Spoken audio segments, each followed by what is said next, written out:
Bonjour, je m'appelle Caroline Arès, je suis artiste et commissaire et c'est un plaisir pour moi de vous faire découvrir l'exposition intitulée « Objets trouvés du paradis » que j'ai développée en collaboration avec l'équipe de la galerie d'art Louise et Ruben Cohen de l'Université de Moncton. L'exposition met en vedette 7 artistes qui, à travers leur travail, dialoguent avec l'environnement, chacun et chacune à leur façon. Je vais vous présenter les œuvres et vous faire découvrir quelques-unes des artistes. En entrant dans cette salle, vous pouvez voir une vidéo silencieuse d'une performance de l'artiste Laura Saint-Pierre, originaire de Saskatchewan. 3 photographies de la même artiste sont affichées juste à côté. Dans ce travail intitulé « Jardin spectral », Laura Saint-Pierre conserve et photographie les plantes de la forêt boréale saskatchouanaise qui sont menacées par les feux et les changements climatiques. En les immergeant dans l'alcool, elle les préserve et rend hommage à ces plantes, mais ces images évoquent également une exposition funéraire ou post-mortem de végétaux défunts.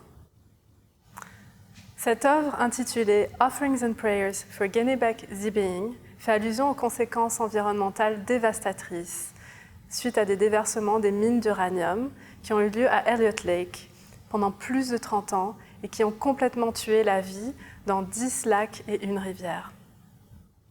Profondément engagée pour le respect de la terre, Christy Belcourt est une artiste Michif qui a développé une technique unique de peinture inspirée des perlages traditionnels autochtones. Dans ses toiles, elle rend hommage aux histoires des peuples autochtones et utilise son art pour envoyer des messages de guérison et de bienveillance pour toute forme de vie. Cette peinture représente des personnes donnant des offrandes et des prières aux lacs contaminés afin de rétablir l'équilibre dont la terre a besoin. Et j'ai le plaisir d'avoir avec moi Sylvie Pilote, une artiste établie au nord du Nouveau-Brunswick, qui va nous parler de son travail.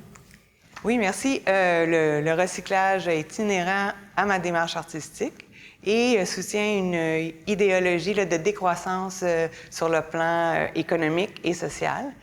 Les magazines usagés constituent mon matériau de prédilection.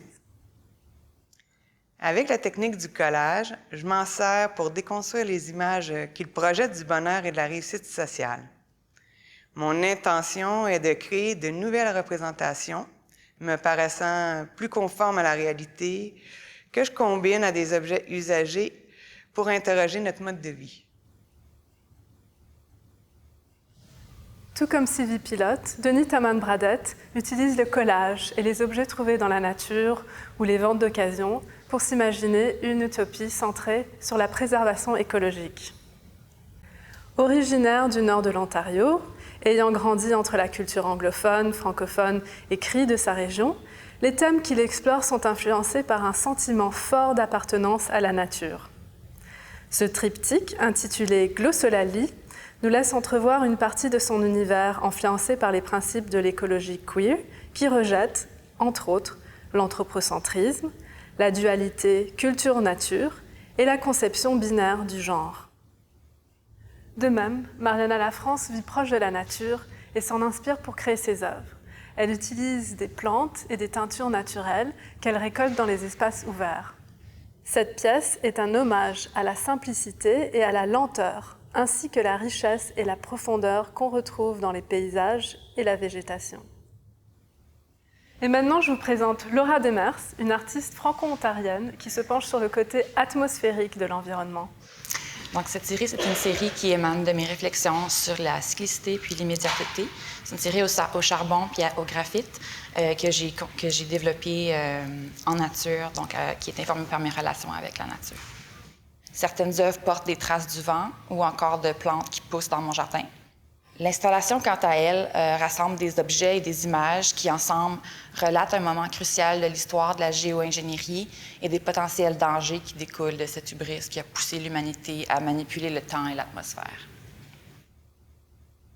Et enfin, Kaylee Meyer, qui avec Living in Paradise 2 aborde un côté personnel et à la fois géopolitique de la destruction environnementale.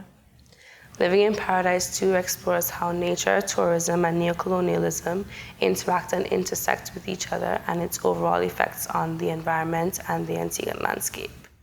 The black and white images contrast with the traditional watercolors to strip away the stereotypical colorful nature of paradise. These paintings commodify and validate the island stereotypes to tourists while disconnecting the real impacts their visits have.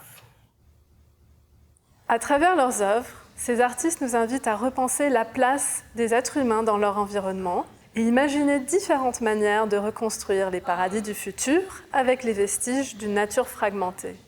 Ces créations témoignent d'une volonté de tracer un nouveau destin pour la vie sur Terre. Les objets trouvés du paradis sont des trésors rescapés, des ravages, pour nous aider à découvrir des voies de résilience écologique.